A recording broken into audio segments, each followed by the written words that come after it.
Queridos, vamos abrir a nossa Bíblia no livro do Gênesis, capítulo de número 4. Livro do Gênesis, o capítulo de número 4. Vamos ler a partir do verso de número 1. Gênesis, capítulo 4, verso de número 1. Amém, queridos? Glória a Deus, eu louvo a Deus pela vida do missionário Alex, missionária Érica, que nos receberam mais uma vez. Muita coragem, né, irmãos? Imagina quanta gente. Que Deus abençoe a sua vida, a sua casa.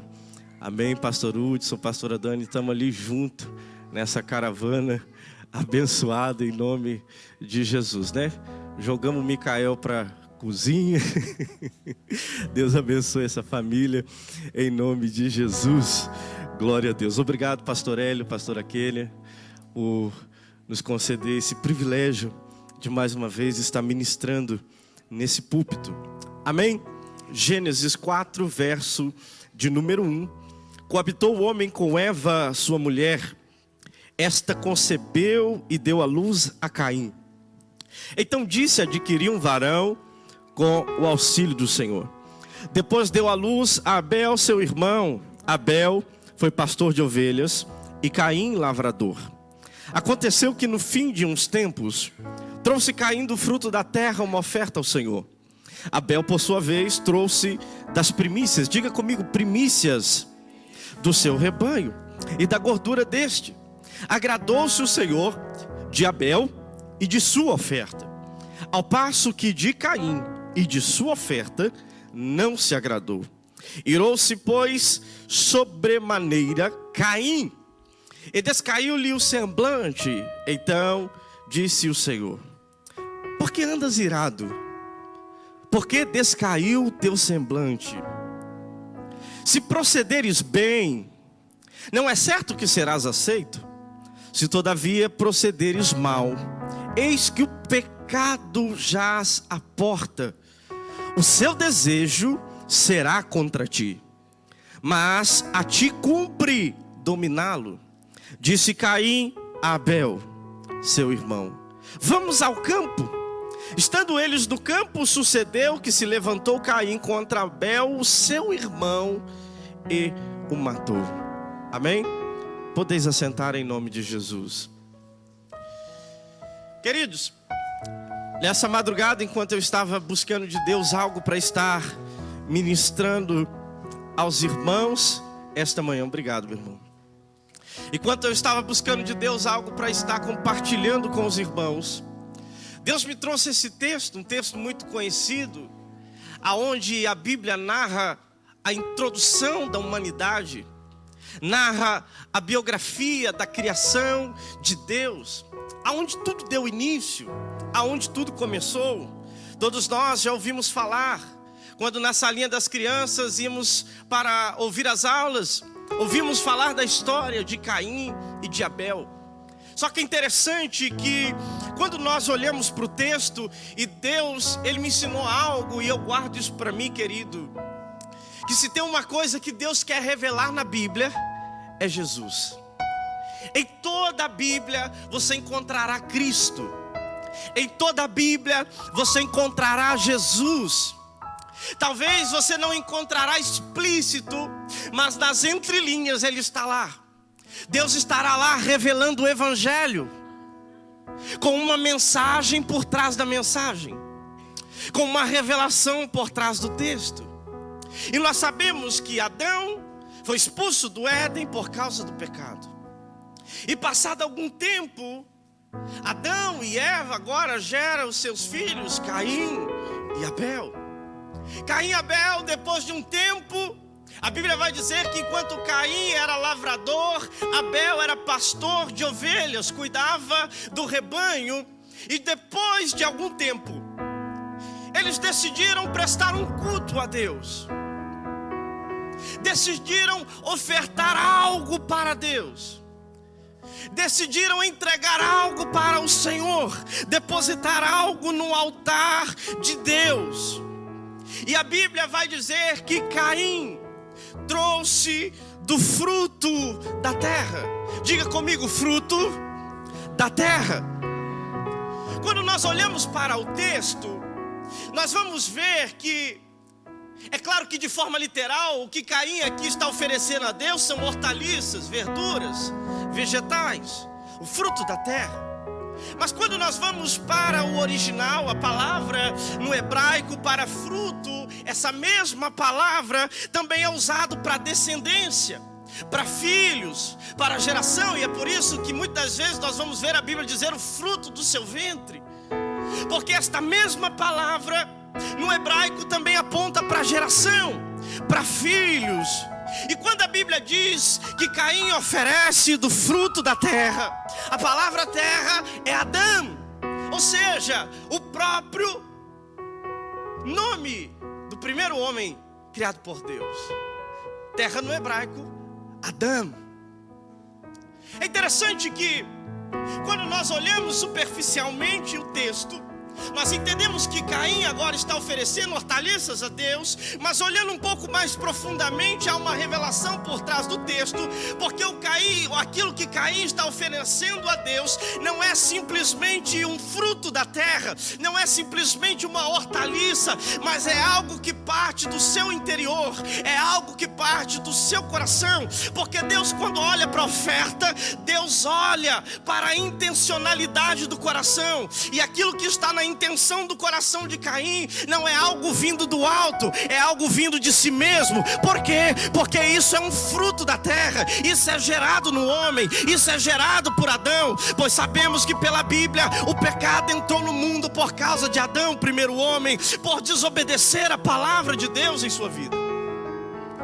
Quando nós olhamos, nós vemos que a oferta de Caim aponta para a oferta gerada pela ação humana, aponta para a oferta gerada pelo orgulho, pelo egoísmo, pela vaidade, pela soberba, ou por tantos outros atributos que poderíamos dizer aqui que fazem parte desse mundo, atributos superficiais, porque o fato de darmos uma oferta não quer dizer que ela vai ser aceita se a nossa oferta for um fruto da terra, se a nossa oferta é gerada pela descendência do pecado, como fruto de Adão. Tem muita gente que oferta muita coisa para Deus, mas não tem sido recebido. Sabe por quê? Porque a sua oferta não está sendo gerada pelo alto, não está sendo gerada por aquilo que é o propósito verdadeiro de Deus, mas é uma oferta gerada pelo seu orgulho, pelo seu ego. Tem muita gente que faz coisas para Deus sem entender que Deus não quer pessoas que fazem coisas, Deus quer pessoas para Ele. Deus não quer pessoas que simplesmente entreguem oferta,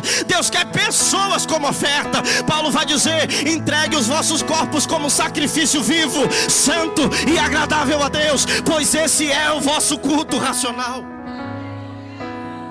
A oferta de Caim aponta para a ação do homem influenciada pelo pecado, pela descendência de Adão, o homem caído, pela descendência de Adão, o homem que desobedeceu a palavra de Deus.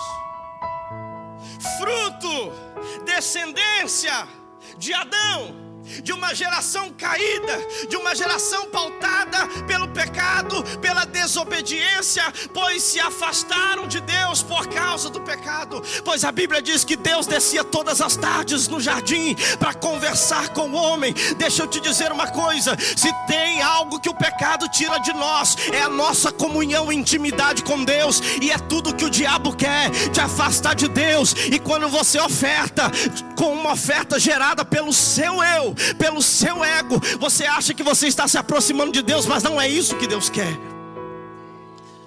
Não é isso. Não, pastor, a minha oferta é na força do meu braço, é na minha capacidade intelectual, é nos meus diplomas, é na minha conta bancária. Tudo gerado por mim, tudo produzido por mim. O ego e o eu, não, eu prego, eu oro, eu canto, quando eu fala mais alto do que aquilo que Deus tem para nós. Quando o eu fala mais alto do que o propósito de Deus em nossa vida, tudo aquilo que nós fazemos é oferta gerada pelo fruto da terra. Marta e Maria estavam diante de Jesus. Marta ocupada querendo fazer coisas para Jesus, enquanto Maria não queria fazer nada, só queria estar sentada aos pés dele. Marta vem reclamar: Jesus, tu não está vendo? A minha irmã, eu estou cheio de afazeres.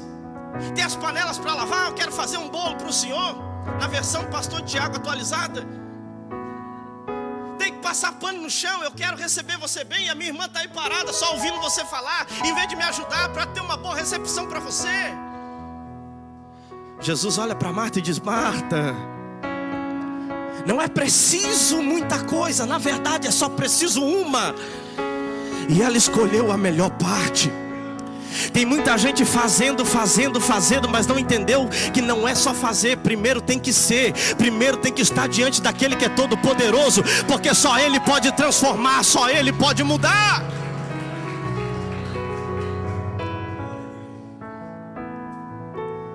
Porque a vaidade entrou no coração dos homens. Hoje vemos uma geração pautada pela vaidade, pelo egocentrismo.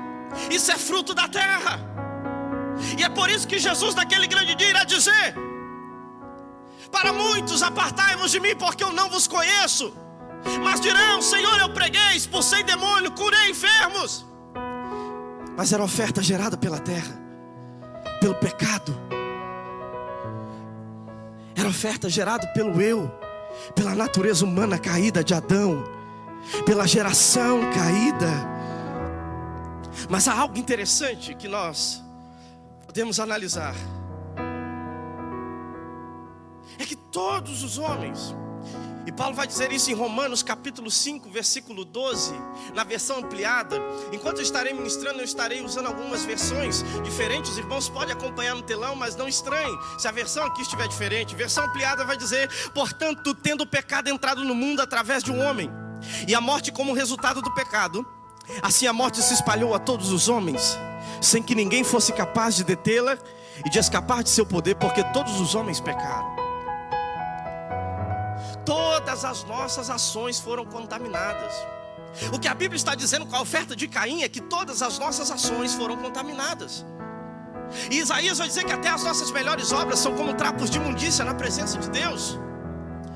Todas as nossas ações foram contaminadas por causa do pecado. Talvez você diga: pastor, eu tenho feito boas ações. Mas aí talvez você pega o teu telemóvel, estende e começa a tirar fotos enquanto você está fazendo boas ações. E você diz: eu estou ofertando para Deus, eu estou fazendo coisas boas, mas está sendo influenciado pelo pecado. Pois até as nossas melhores obras, se não tivermos o cuidado, será movida pela natureza humana, pela geração caída, oferta de Caim. Só que a Bíblia vai dizer que Abel trouxe das primícias. Diga primícias. É interessante como nós passamos direto no texto, e nada na Bíblia é em vão. A palavra primícias traz luz àquilo que Deus está querendo nos ensinar. Se nós formos olhar para a tradição judaica, Israel tinha 7 festas estabelecidas pelo próprio Deus. Deus havia estabelecido algumas festas, e entre elas a festa de primícias, que era a festa antecedente ao Pentecoste. É interessante que a festa de primícias era feita de maneira em que Israel, no início da colheita, tinha que trazer os feixes de cevada ao sumo sacerdote, para que quando o sumo sacerdote pegasse os feixes dos primeiros frutos de cevada, o sumo sacerdote estendia o feixe diante de Deus. E a Bíblia vai dizer em Levítico 23, 10 e 11, eu quero ler. Fala aos filhos de Israel e diz: e quando houverdes entrado na terra que vos hei de dar, e cegardes a sua cega, então trareis um molho das primícias da vossa cega ao sacerdote, e ele moverá um molho perante o Senhor, para que sejais aceitos. Ao seguinte dia do sábado o moverá o sacerdote. Ou seja, o sacerdote balançava o feixe diante de Deus. Era primícias, eram os primeiros frutos da terra. Enquanto ele balançava a oferta, Deus aceitava a oferta e o ofertante e abençoava toda a sua plantação. Era um princípio de aceitação de Deus. Era um princípio aonde, enquanto o homem oferecia as primícias, Deus o aceitava. Enquanto o homem oferecia os primeiros frutos, Deus o aceitava diante da sua presença. E aí nós temos a revelação porque Caim é rejeitado e Abel é aceito diante de Deus. Sabe por quê? Porque Paulo vai trazer revelação ao texto em 1 Coríntios capítulo 15, verso 20, na versão ampliada. Mas o fato é que Cristo Messias foi ressuscitado dentre os mortos, e ele tornou-se as primícias daqueles que dormiram na morte. Paulo, como um judeu entendedor de tradições, diversas vezes ele vai usar as festas e ligá-las a Cristo, pois as festas cumprem a trajetória de Cristo na terra. E ele vai dizer que Cristo é as primícias. O que ele está dizendo é que quando na festa de primícias em Israel, o sacerdote está balançando o feixe de cevada para lá e para cá, aquele feixe de cevada aponta para Cristo, pois Cristo é a primícia. E por causa de Cristo nós somos aceitos. Por causa de Jesus nós somos aceitos. Por causa do Messias nós somos aceitos. A primícia dos que dormem, a oferta de Deus pela humanidade. Aleluia.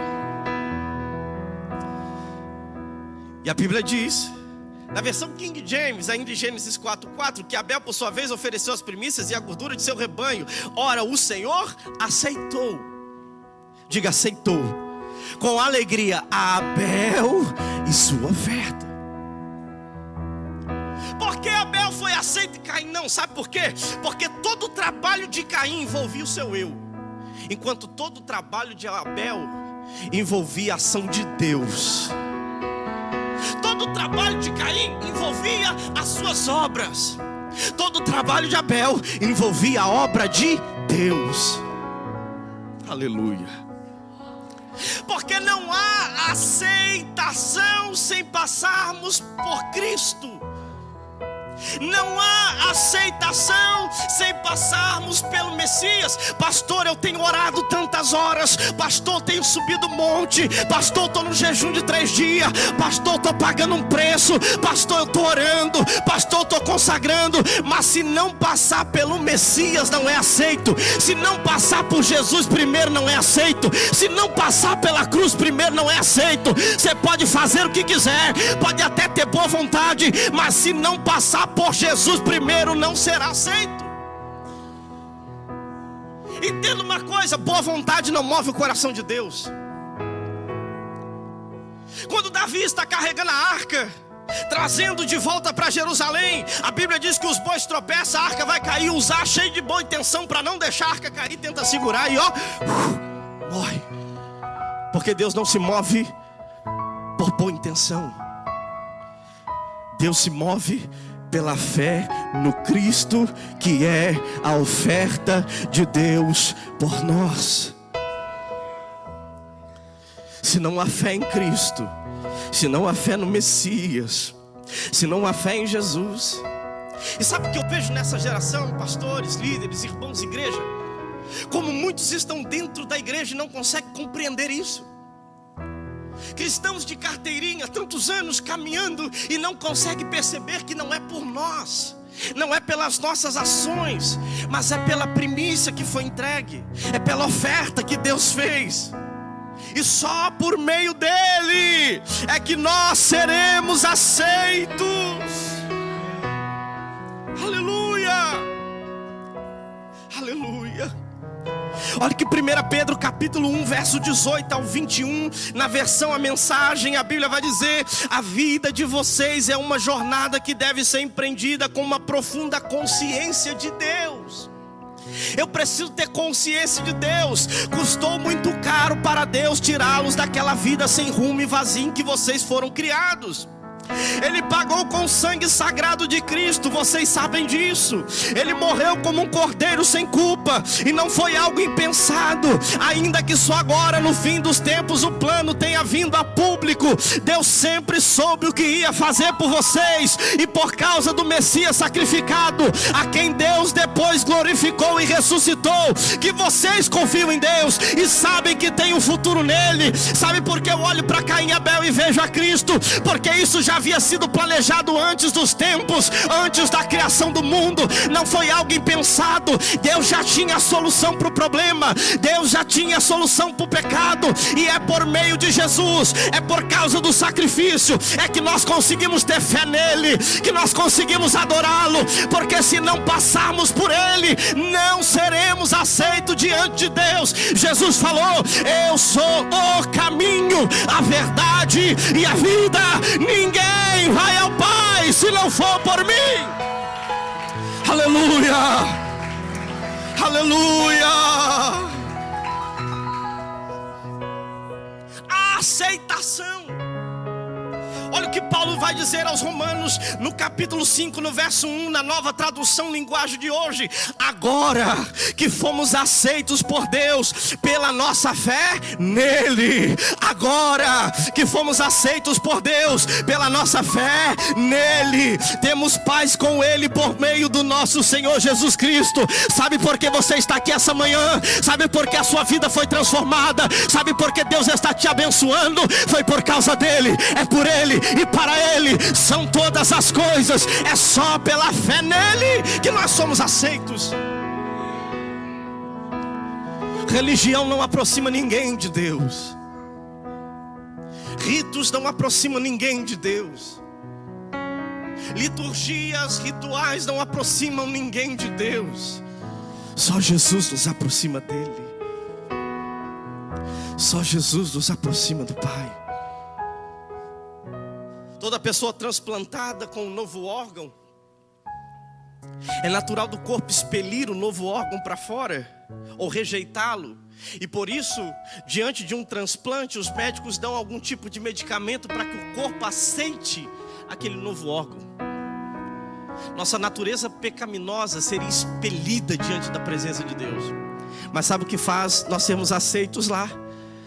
O sacrifício do Messias, o cordeiro imolado, a primazia, o primeiro, a oferta vindo de Deus, não a oferta gerada pelo homem, a oferta vinda do céu, não a oferta gerada pelo ego, a oferta vindo do próprio Senhor. Aleluia. É por causa dele, é por ele. Aleluia, glórias a Deus. E a própria Bíblia diz que em Abel o evangelho é pregado, em Abel o evangelho é manifesto. Hebreus capítulo 11 verso 4, na versão viva, a Bíblia vai dizer: foi pela fé que Abel obedeceu a Deus e trouxe uma oferta que agradou a ele mais do que a oferta de Caim. Deus aceitou Abel e deu prova disso aceitando sua dádiva. E embora Abel esteja morto há muito tempo, nós ainda podemos aprender lições dele sobre a confiança em Deus. Sabe por que a oferta de Abel ainda fala? Sabe por que a oferta de Abel ainda nos diz alguma coisa? Porque a oferta de Abel não fala dele mesmo, mas fala de Jesus. Sabe por que a oferta de Abel ainda continua falando? Porque a oferta de Abel não é como de Caim. Porque enquanto Caim quer aparecer, a oferta de Abel só quer entregar o melhor. A oferta de Abel está apontando para Jesus. A oferta de Abel está apontando para Cristo. Querido, está fazendo alguma coisa para Deus, está ofertando alguma coisa para Deus, aponta para Jesus. Porque nada do que você tem, nada do que você é, nada do que você faz é capacidade sua mesma. Foi Deus quem te deu, foi Jesus quem capacitou. Aleluia. A oferta de Abel não fala até hoje porque de Abel, mas fala porque da oferta, que é primícias, e aponta para Cristo. E só em Cristo somos aceitos, só em Cristo somos alcançados, só em Cristo podemos ter a nossa vida transformada. Há um evangelho deturpado hoje em dia, onde Jesus tem sido deixado de lado.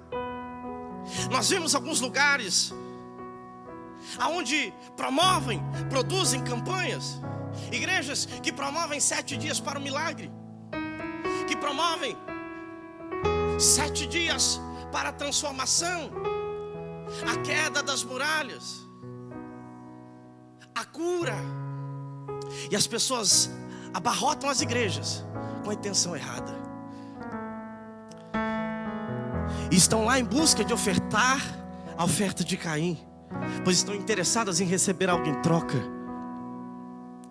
Mas aqueles que entenderam que não é pelo que eu faço, mas é por aquilo que ele fez, irão fazer como Pedro. Quando Jesus dá um discurso duro e as pessoas começam a ir embora, Jesus diz: e vocês, discípulos, querem ir?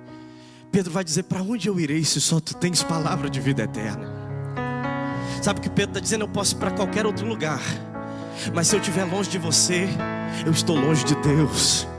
Eu estou longe da eternidade. Eu estou longe do projeto de Deus para a minha vida. Eu estou longe daquilo que o Senhor tem para mim. Querido, não misture as coisas. Não é pelo que fazemos, é por aquilo que Ele fez. Deus quer você íntegro. Deus quer você por inteiro. Deus quer você por completo. Deus quer que você viva para a glória dEle. Deus quer que você entenda que só é pela fé nele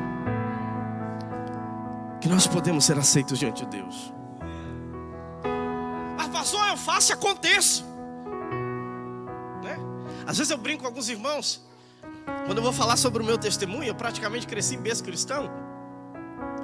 E isso não me faz melhor do que ninguém. Mas às vezes eu brinco que a coisa talvez mais errada que eu tenha feito, isso brincando, claro, era ter comido bala de Cosme e Damião. Que eu tive uma vida na igreja. Mas sabe o que é interessante? Que aqueles que entendem a oferta de primícias, pode ter nascido na igreja, pode ter crescido na igreja, mas eles olham para si e reconhecem: eu não sou nada. Porque não importa se você bebeu, se você fumou, se você nasceu na igreja, se foi batizado quando era criança, seja lá o que aconteceu. Não importa, isso não importa, nada disso importa. O que importa é se você tem fé naquilo que Jesus fez. Isso é que importa. Isso é que nos faz aceito. Pessoas religiosas, cumprindo ritos, regras, rituais, achando que serão aceitos diante de Deus, não irão. Não irão. Pregar não nos faz aceito diante de Deus. Orar não nos faz aceito diante de Deus. O que é isso, pastor? Não é a oração, porque se a oração tiver com a fé no lugar errado, também não adianta. A sua oração é para o Deus curandeiro? A sua oração é para o Deus imobiliário que pode dar casa? É o Deus concessionário que pode dar carro? Então talvez a sua oração está sendo no lugar errado, porque a tua oração tem que ser para o Messias morrido, que morreu, mas ao terceiro dia ressuscitou. Porque quando você persegue essa verdade, a Bíblia vai dizer que as bênçãos vêm atrás de você. Essa é a verdade do Evangelho. Ser aceito diante de Deus só pode ser por meio da oferta de primícias, daquele que morreu, mas ao terceiro dia ressuscitou e está vivo aqui essa manhã. Você já sentiu Ele aí? Você já sentiu Ele aí? Eu já senti Ele aqui, irmão, já chorei. Aleluia. Não dá para ir longe sem Ele, querido. Não dá para ir muito longe sem Ele. Aí sabe o que acontece com aqueles que dão ofertas a Deus como a oferta de Caim? De natureza pecaminosa. Sabe o que acontece? Acontece o que aconteceu com Caim. A Bíblia vai dizer que Caim irou-se e o seu semblante desfigurou. A oferta de Caim não foi aceita porque ele estava acostumado a ser o primeiro, primogênito, tinha prioridades. A herança que seu pai construísse era sua. A oferta de Caim não é aceita porque fala do seu próprio coração. Sabe por que tem muita gente se frustrando? Porque não entenderam que não é pela oferta gerada pela mão do homem, mas é a fé na oferta que Deus fez. Aí tem muita gente revoltada com o evangelho. Tem muita gente frustrada com a igreja. Deixa eu dizer uma coisa, irmãos. Eu estava falando esses dias na igreja de Lagoa. Não dá para amar Jesus sem amar a igreja. Esquece isso. Ah, eu amo Jesus. E a igreja? Mais ou menos. Não dá para amar Jesus sem amar a igreja. Sabe por quê? Porque Jesus e igreja é um corpo só.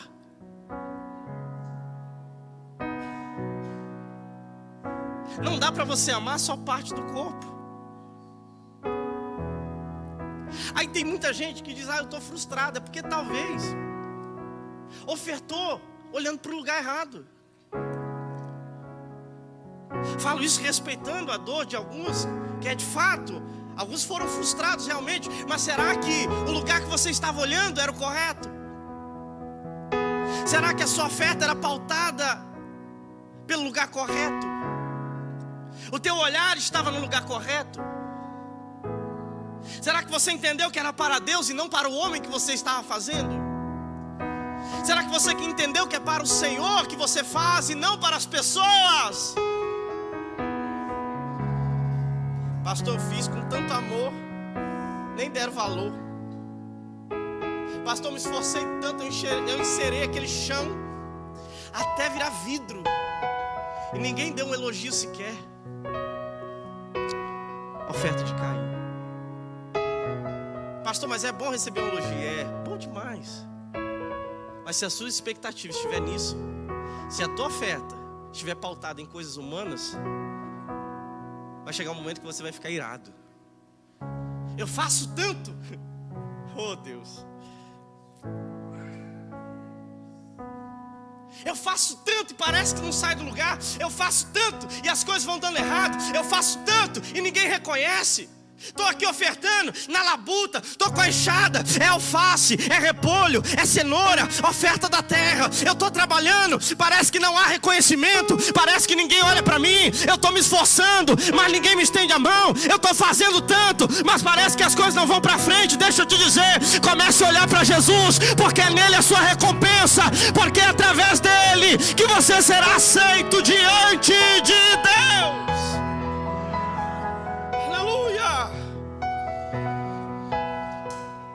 Eclesiastes 7:9 vai dizer: não te apresses no teu espírito a irar-te, porque a ira abriga-se no seio dos tolos. Não se ire com a igreja, irmãos.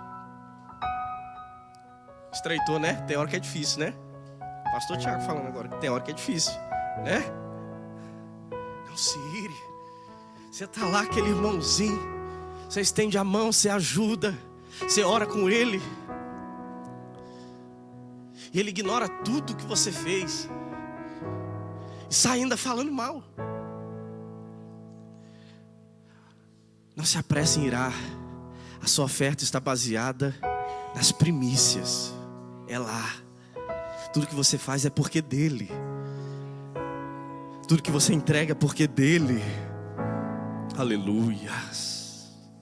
Tiago vai dizer, capítulo 1, verso 19: assim, meus queridos irmãos, tende estes princípios em mente. Toda pessoa deve estar pronta para ouvir, mas tardio para falar, e lento para se irar. Tem gente que se ira rápido demais. Começou agora, já está irado. Calma, irmãos. Olhe para o lugar correto. Não, pastor, sou crente, mas não sou tapete. Pisa não, que a velha Eva, o velho Adão, eu deixo. Eu na verdade nem deixo, eu que chamo ele de volta. Né? Tem gente que fica tão irado que diz: Espírito Santo, dá licença, que agora eu vou desviar por 5 minutos, depois eu volto.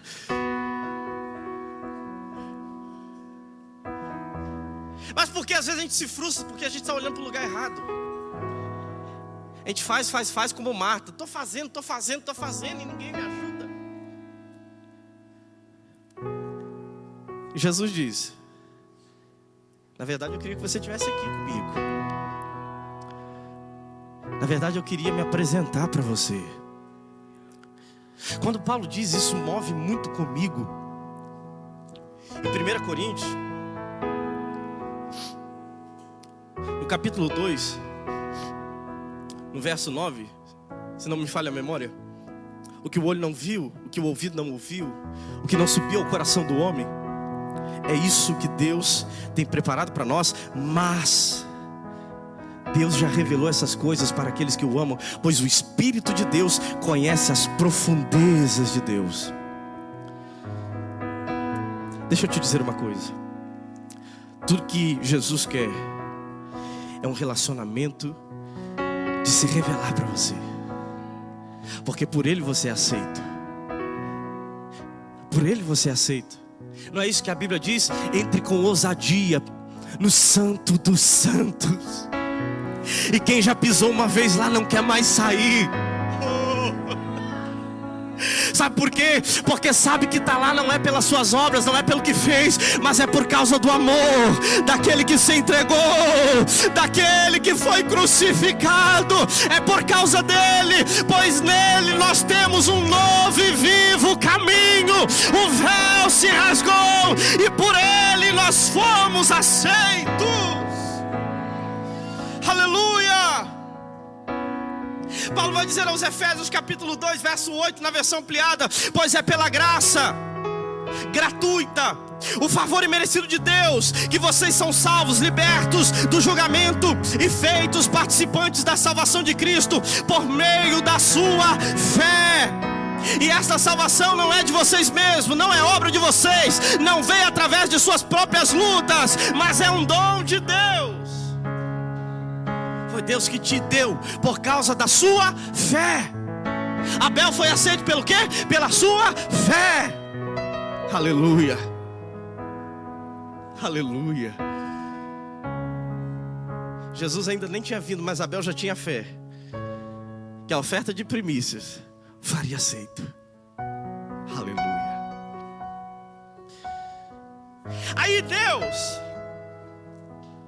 vê que Caim está revoltado. No original a Bíblia diz que o seu rosto se avermelhou. Já viu aquela pessoa que fica tão brava que parece um pimentão? Fica vermelho. Caim estava vermelho de raiva. E aí Deus chama Caim para uma introspecção.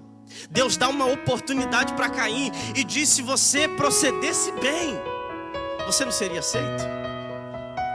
Se você procedesse bem, não é certo que serás aceito. Irmãos, entenda uma coisa.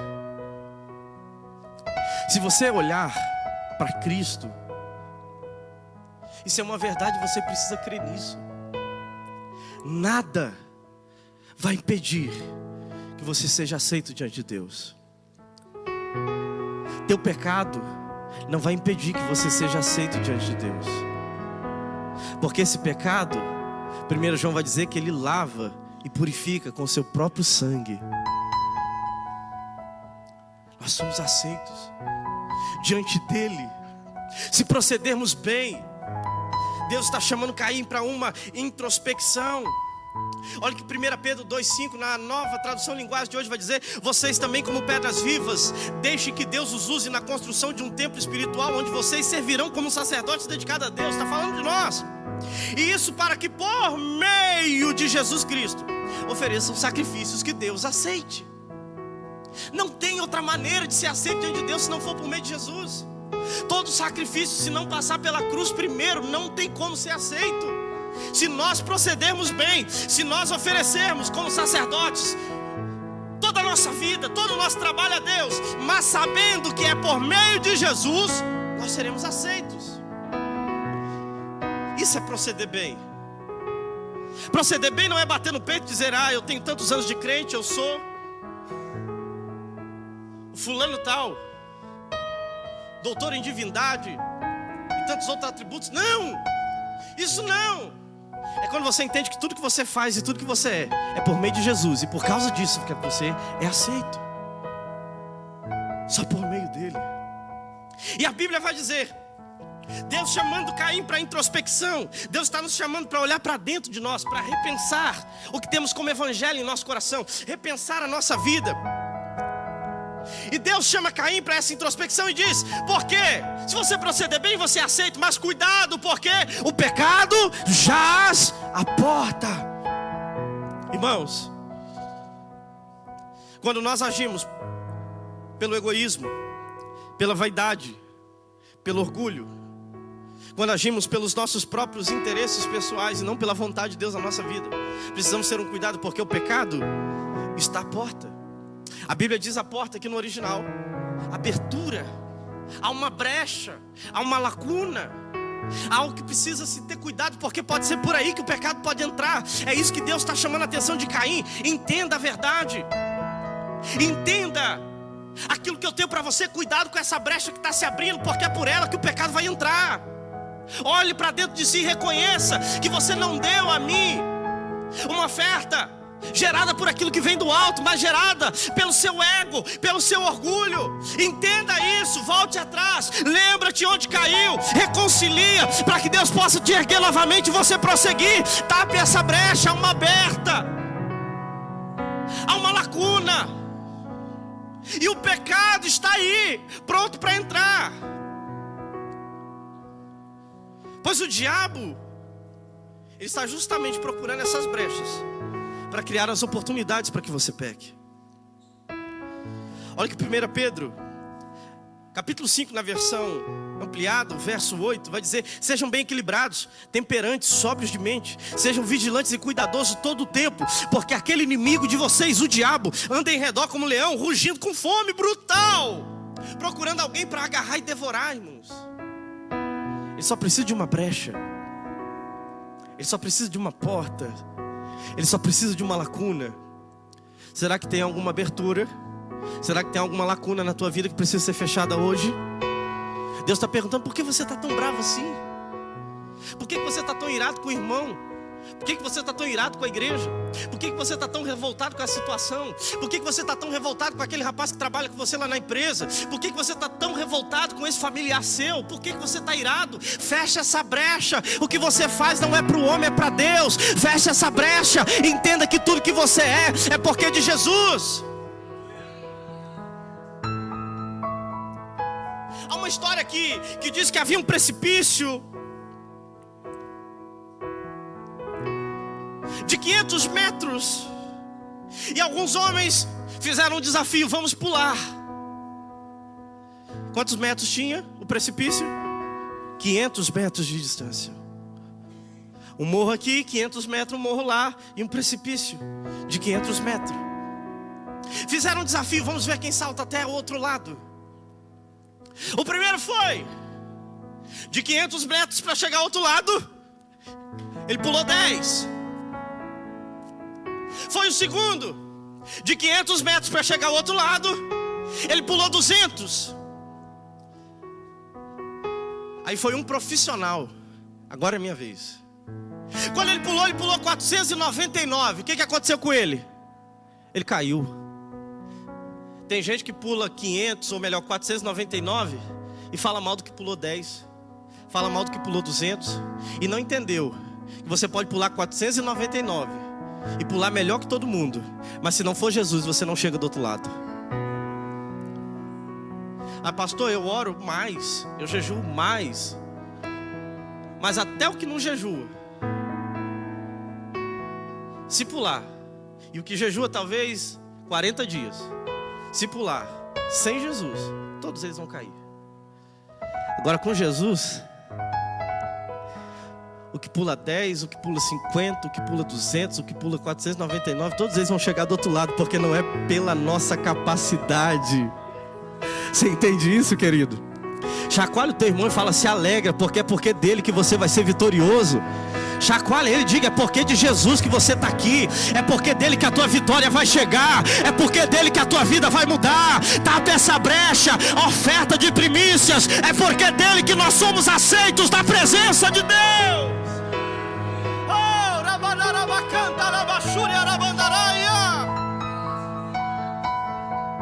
aleluia.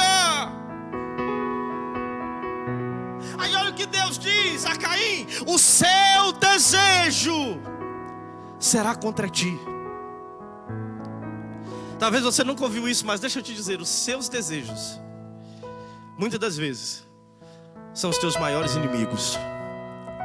Não é o diabo, não é o mundo, mas na maioria das vezes, os seus e os meus desejos são os nossos maiores inimigos. Olha o que Deus diz para Caim: o teu desejo será contra ti. Sabe qual é a tua posição? Sabe contra quem você tem que lutar? É contra você mesmo. O seu desejo é o seu inimigo. O seu desejo é o que te afasta de Deus. O seu desejo em ficar rico, às vezes, é o que te afasta de Deus. O seu desejo em ser reconhecido, às vezes, é o que te afasta de Deus. O seu desejo de namorar, às vezes, é o que faz você se afastar de Deus. O seu desejo por um bom emprego, às vezes, é o que te faz te afastar de Deus. O seu desejo é contra ti. Oh, querido. Olha o que o Tiago diz no capítulo 1, verso 14 e 15, na versão King James: cada um, porém, é tentado pelo seu próprio desejo, sendo por esse iludido e arrastado. Em seguida, esse desejo, tendo concebido, faz nascer o pecado, e o pecado, após ter se consumado, gera morte. Sabe o que nós precisamos fazer? Senhor, eu não quero mais os meus desejos, quero os teus desejos para mim. Sabe por quê? Porque a Bíblia vai dizer que a vontade de Deus é boa, perfeita e agradável. Isaías diz que os caminhos dele são melhores que os nossos, os pensamentos dele são maiores que os nossos. Às vezes você tem desejado coisas que estão te afastando de Deus. Às vezes nós desejamos coisas que nos afastam do ambiente de comunhão, do ambiente aonde somos renovados, do ambiente aonde a graça de Deus permanece manifesta, do ambiente aonde Deus quer nos capacitar. Há pessoas que têm um chamado espetacular, mas estão afastadas do chamado, do propósito, por causa dos seus próprios desejos. Olha o que Deus diz para Caim: os seus desejos são contra ti. Quer dizer, pastor, que eu não posso ter desejos? É claro que pode, desde que esses desejos não sejam maior do que a vontade de Deus para a sua vida. Essa é a grande realidade. Eu tenho desejos. Quem tem desejos aqui? Agora, se esses desejos te afastam de Deus, os rejeite, porque eles não querem o seu bem, eles são teu inimigo. Se esses desejos te afastam do propósito de Deus, isso que está dentro de você é teu inimigo. Considere um inimigo, lute contra ele. Esse desejo pelo pecado, esse desejo, essa cobiça da carne, dos olhos, a soberba da vida, isso é teu inimigo. Quando aquele pensamento vem, quando aquelas oportunidades vêm, e o teu desejo aflora, isso é o teu inimigo. Considere-o como teu inimigo, porque Satanás, no nome de Jesus, ele tem que bater em retirada, mas os desejos você tem que lutar contra ele. Deus não entra nessa luta por você, essa é uma luta sua. Na luta contra o diabo, Deus vai pelejar por você e vai repreender todas as potestades que têm trabalhado contra a tua casa, porque maior é o que está conosco do que aquele que está no mundo. Mas deixa eu te dizer alguma coisa: os teus desejos, Deus não vai entrar nessa briga. Essa briga é sua. Aleluia. Jesus vai dizer em Mateus 15:19, na versão ampliada: pois do coração saem os maus pensamentos, raciocínios e disputas e desígnios, tais como assassinato, adultério, vício sexual, roubo, falso testemunho, calúnia e linguagem irreverente. Sabe de onde saem os pecados? De dentro de nós. Por isso eu preciso estar constantemente olhando para Cristo, que é a oferta de primícias, para que eu seja aceito. Todo dia, irmão. Conversão é todo dia. Conversão é todo dia. Pastor, 30 anos atrás eu vim aqui, levantei a mão e aceitei Jesus. Conversão é todo dia. Evangelho tem que ser trago para dentro de nós todos os dias. Porque, irmãos, tem uma coisa que a gente faz fácil, e acredito que vocês concordam comigo, é esquecer as coisas. Sim ou não? Sim ou não, irmãos? Tem culto que a gente sai voando, como diz o pastor, isso aqui carregado. Tem dias que a gente sai flutuando nas asas do anjo. Ontem foi uma glória lá em Troncamento. Que poder, que graça. Mas se todo dia eu não trazer o evangelho, se eu não olhar para primícias, eu vou me esquecendo disso, eu vou me afastando, porque há uma coisa que está aqui todo dia: meus desejos. Esse não vai embora. Tu falou, hoje eu vou fazer aquele jejum, e alguém aparece na sua casa com torresmo, picanha. E aí o que acontece? Aflora dentro de você o quê? O desejo. Deus, perdoa aí, mas hoje eu não vou não, vou ter que entregar. Desejo. Desejo. O diabo sabe do que você gosta, amém? O diabo nunca me tentaria com um prato de jiló, porque ele sabe que eu não como, né? É, irmão. Deus não tenta ninguém. E nem o diabo oportuniza a tentação. O que tenta a gente é o desejo. É isso que Deus está dizendo para Caim: o teu desejo é teu inimigo, o teu desejo é contra ti. Há uma brecha aberta, fecha essa brecha. Né, irmão? Você já viu? O pessoal vai capturar ratos. O que eles colocam na ratoeira normalmente? Queijo. Porque para o rato o queijo é atrativo, né? Vai chamar um gato, normalmente, com as exceções, mas tradicionalmente o que vem à nossa mente? Leite ou peixe. Vai atrair um cachorro, o que vem à nossa mente? Carne ou osso. Porque a gente sabe que são coisas que eles gostam. Satanás olha para você e sabe muito bem qual é o seu desejo. Por isso, cuidado com ele. Olha para o teu irmão e fala: cuidado com o seu desejo, irmão. Ele sabe. Ele sabe, irmão. Ele sabe naquilo que ele mexe. O diabo não tenta ninguém, ele cria oportunidade. Você é tentado pelos seus desejos. Meu Deus, eu não posso, mas eu quero. Ai, Deus, eu quero falar tanto aquela fofoca para a irmã, mas a língua coça. Desejo. Ai, minha namorada é tão bonita. Ai, a minha namorada, desejo. O diabo está olhando, não precisa nem fazer nada, ele já está doidinho querendo. O teu desejo é contra ti. Aí Deus dá o checkmate, introspecção. Deus está chamando a gente para pensar. Aí Deus diz, sabe o que? Cumpre a você dominá-lo. É você que tem a rédea, irmão. É você que tem que estar no domínio. Não é o teu celular que tem que dominar você. Não é as redes sociais que tem que dominar você. Não é o teu desejo que tem que dominar você. Você é que tem que estar na rédea. Deus chamou o homem para dominar. Deus, quando criou Adão, disse: dominai sobre todas as coisas. Tudo isso é seu, domínio. Mas sabe o que o pecado tirou do homem? O domínio.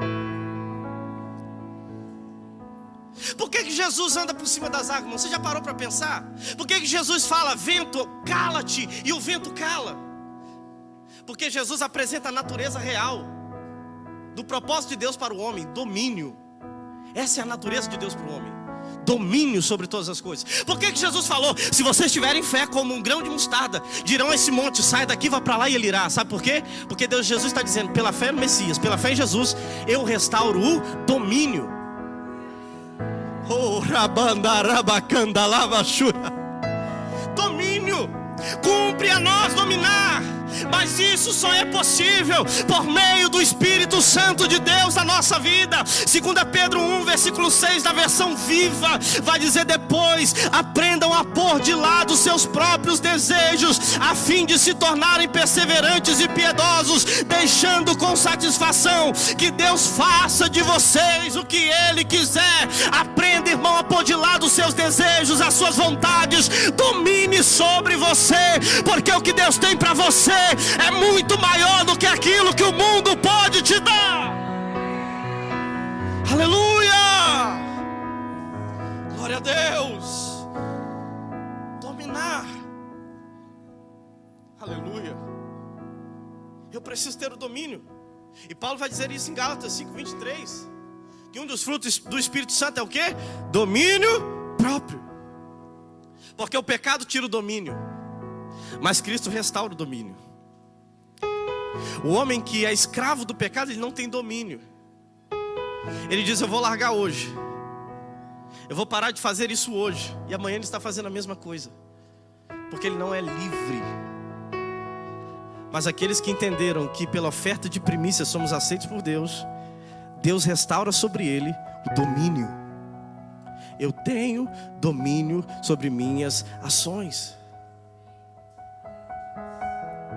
Porque tem gente às vezes que... Já viu aqueles desenhos do Pica-Pau, quando ele sente o cheiro de uma comida, né? E ele vai indo, vai indo, vai indo, vai indo. Tem crente que o desejo vai levando, vai levando, vai levando, vai levando. Começa aqui, vem para aqui, daqui a pouco começa a se exteriorizar e vai levando e vai levando. Irmão, quando chegar aqui já bloqueia. Quando chegar aqui já bloqueia. Você tem domínio, amém? Aquele pensamento chegou e você vai viajando, vai viajando, vai viajando. Daqui a pouco vai pro coração, bloqueia. Você não pode impedir um pássaro de voar sobre a sua cabeça, mas pode impedir dele fazer ninho. Não deixa que permaneça aí. Bloqueie. Você tem domínio. O Espírito Santo está sobre você. Ai, pastor, eu não consegui. Você pode sim, irmãos. Esse pecado não é maior do que aquilo que Deus fez por você. Esse pecado não é maior do que a presença de Deus na sua vida. Você vai vencer sim. O diabo está dizendo que acabou para você, mas não acabou não. Deus restaurou o domínio sobre a sua vida. Você vai ser liberto no nome de Jesus. Porque é por causa dele. Para me concluir, a Bíblia diz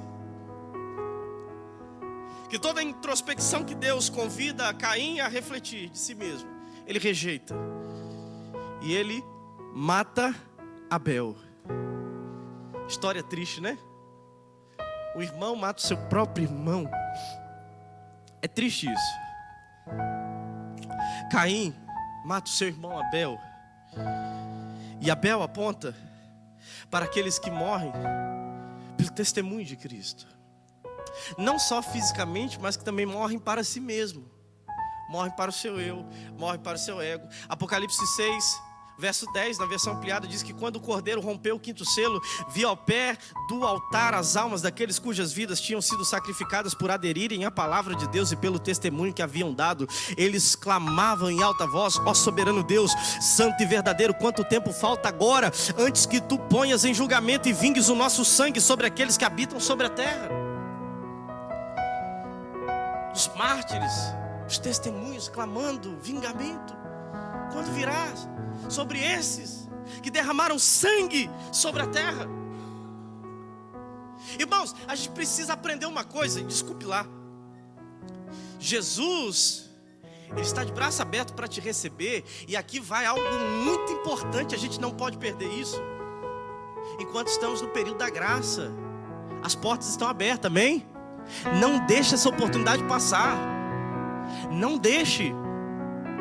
Sabe por quê? Esse mesmo Jesus que hoje abraça, a Bíblia vai dizer que quando Ele voltar, Ele voltará em glória com as suas vestes salpicadas, porque Ele vai pisar o lagar da ira de Deus. E a Bíblia diz que quando Ele desce dos céus para implantar o seu reino, Ele não está com vestes brancas, Ele está com vestes escarlates, sujas do sangue, porque o mesmo Jesus que hoje abraça, um dia vingará aqueles que se levantaram contra a igreja.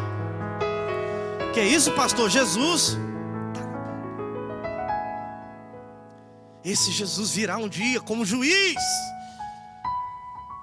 E Caim aponta para aqueles que morreram pelo testemunho, enquanto Abel dá testemunho, que clama por vingança. O sangue de Cristo, a oferta de primícias, fala da misericórdia. E aí existe o paralelo, porque Hebreus 12, 24, na versão ampliada, vai dizer: e a Jesus o mediador, intermediário, agente de um novo concerto, e ao sangue aspergido, que fala de misericórdia, uma melhor e mais nobre e mais graciosa mensagem do que o sangue de Abel, o qual clama por vingança. Sabe o que a Bíblia nos ensina? É que Enquanto eu estou preso a Cristo, o que é manifesto sobre mim é o sangue de Cristo que fala de misericórdia. Mas quando eu rejeito a mensagem de Jesus, o que fala e pesa sobre mim é o sangue de Abel que clama por vingança. Quando eu aceito a mensagem e creio em Jesus, o que está sobre mim, o que clama sobre mim é a misericórdia de Deus. A Bíblia diz que a misericórdia de Deus é a causa de nós não sermos consumidos. Hebreus capítulo 12, verso 25, na versão ampliada vai dizer assim: atentem para que vocês não rejeitem ou se recusem a escutar e dar ouvido a Ele que está falando a vocês agora. Pois se eles, os israelitas, não escaparam quando se recusaram a escutar e dar ouvidos àquele que os advertia e divinamente instruía aqui na terra, revelando sua vontade com advertências celestiais, qual muito menos escaparemos nós, se rejeitarmos e voltarmos nossas costas para aquele que nos alerta e nos admoesta do céu. Irmãos, não vire as costas para a mensagem. Não vire as costas para a mensagem, porque quando você a recebe, o que está sobre você é o sangue de Cristo que fala de misericórdia. Mas quando você a rejeita, o que está sobre você é o sangue de Caim que clama por vingança. Precisamos entender isso. Não vire as costas. O Senhor está nos alertando. Esse Jesus que tem sido pregado por aí, vem como está e permaneça como está e está tudo legal. Esse Jesus só do amor, né? Até cantam, te chamam de rei, te chamam de Senhor, mas eu me atrevo a te chamar de meu amor. Ele não pode ser seu amor sem antes ser seu Senhor. Ele não pode ser seu amor sem antes ser o seu Senhor. Amém, queridos? Não ignore. Jesus tem coisas tão maravilhosas para nós, querido. Não há nada melhor do que servir a Ele. Aleluia. E sabe o que eu vejo aqui em Caim e Abel? A revelação do Evangelho, porque é o chamado de um cristão que vive para Cristo. Um chamado de alguém que a sua oferta e o seu trabalho tem como base, como estrutura, como alicerce a Jesus, as primícias. O chamado dele é um chamado para a morte. Isso ninguém fala. Que Jesus chamou a gente para morrer. E pastor, essa pregação eu nunca ouvi não, hein? Jesus me chamou para morrer?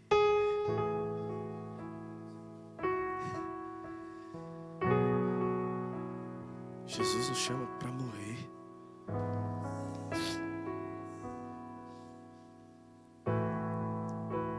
E isso é uma luta constante dentro de nós, porque isso é completamente contrário ao que o mundo ensina.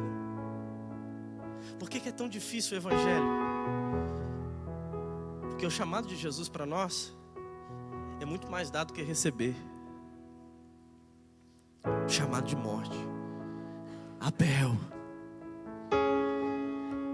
entrega primícias para morrer. Paulo vai dizer em Romanos 6 e 7: sabendo isso, que o nosso velho homem foi com ele crucificado, para que o corpo do pecado seja desfeito, a fim de que não sirvamos mais ao pecado, porque aquele que está morto está justificado do pecado. Sabe quem é justificado do pecado? Quem morreu. Será que você já morreu para você mesmo? Será que você já morreu para sua vontade, ou o seu desejo é maior do que a vontade de Deus para sua vida? Olha o que Paulo diz aos Romanos: porque aquele que está morto está justificado do pecado.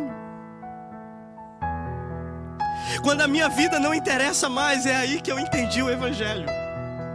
Quando eu estou preocupado com a roupa que eu vou usar, com o carro que eu vou ter, com o dinheiro que eu vou ter, e deixo a obra de Deus, tudo aquilo que Deus projetou para mim de lado, eu estou dizendo para Deus: eu não estou disposto a abrir mão da minha vida. Eu não estou disposto a morrer, mas o chamado do Evangelho é morte. Paulo diz aos Colossenses, Capítulo 3, verso 1 a 3. Vocês foram ressuscitados com Cristo, portanto põe os seus interesses nas coisas que são do céu, onde Cristo está sentado ao lado direito de Deus. Pense nas coisas lá do alto e não nas coisas que são da terra, porque vocês já morreram e a vida de vocês está escondida com Cristo, que está unido com Deus. Você está pensando nas coisas que são do céu, irmãos? Será que você entrou aqui nessa manhã dizendo: Senhor, eu quero sair de lá renovado, eu quero sentir a presença do Teu Espírito na minha vida, eu quero sair de lá cheio da Tua presença, eu quero ser liberto, eu quero ser transformado, eu quero viver a glória de Deus, eu quero ser como os profetas, como os apóstolos, eu quero viver algo novo, eu quero entregar a minha vida, eu quero viver um tempo extraordinário. Pense nas coisas que são do céu, porque nós já morremos. Se coloque de pé em nome de Jesus.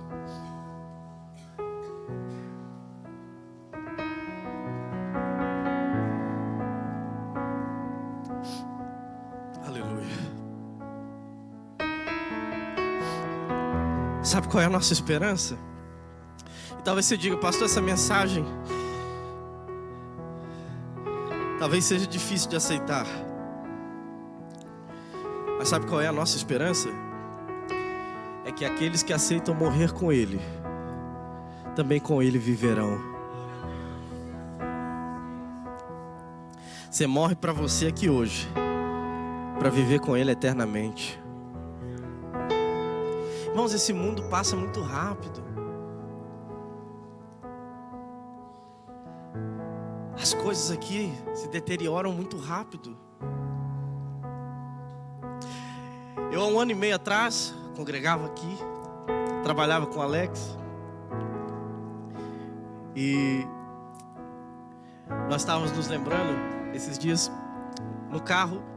Ele pegou o telemóvel dele, o telemóvel parecido Homem-Aranha, cheio de telha, né? Todo rachado. E aí eu me lembrei que quando ele comprou e eu comprei, eu ia com o meu telemóvel com a meia, para não sujar de pó. Ele comprou, quando comprou o iPhone dele, ele também com cuidado. Quando eu olhei, eu falei: esse aí é aquele iPhone? É aquele telemóvel? Ele é esse mesmo.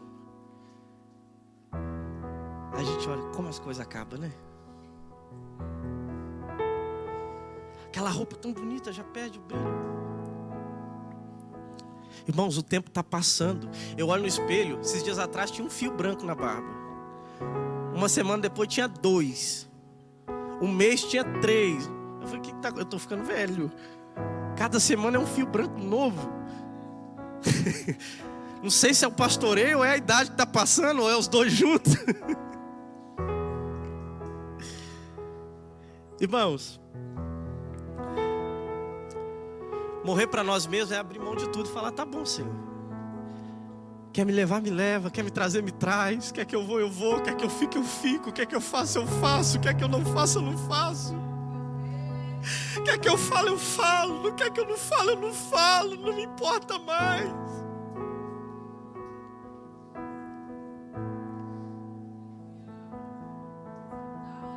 Paulo vai dizer ainda que eu passo num tribunal humano, eu não me importo. E ainda que na minha consciência eu esteja justificado, eu também não me importo. Porque quem é meu juiz é Deus. Sabe o que ele está dizendo? O que os outros acham, para mim não faz diferença. E nem o que eu acho faz diferença. É o que Deus acha.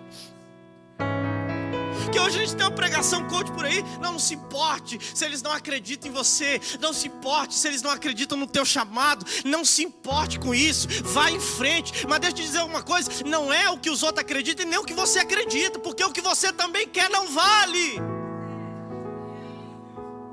É o que Deus quer.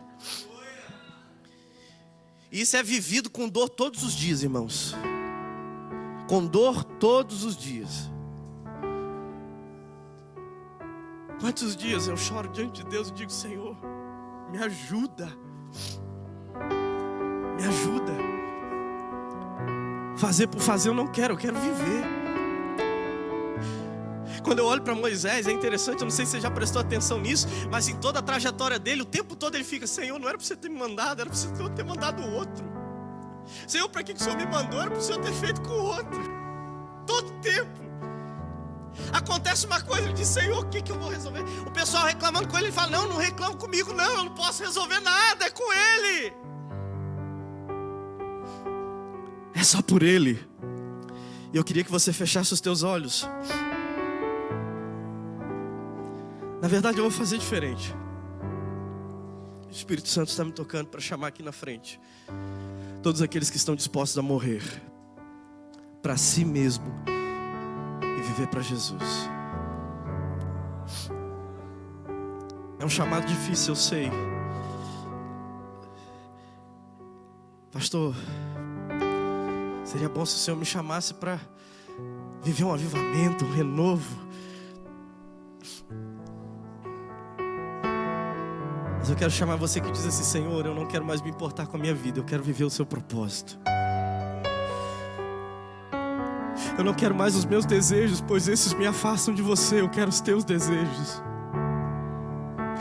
Eu não quero mais a minha vontade, mas eu quero a tua vontade. Se alguém arde por isso, eu convido aqui na frente.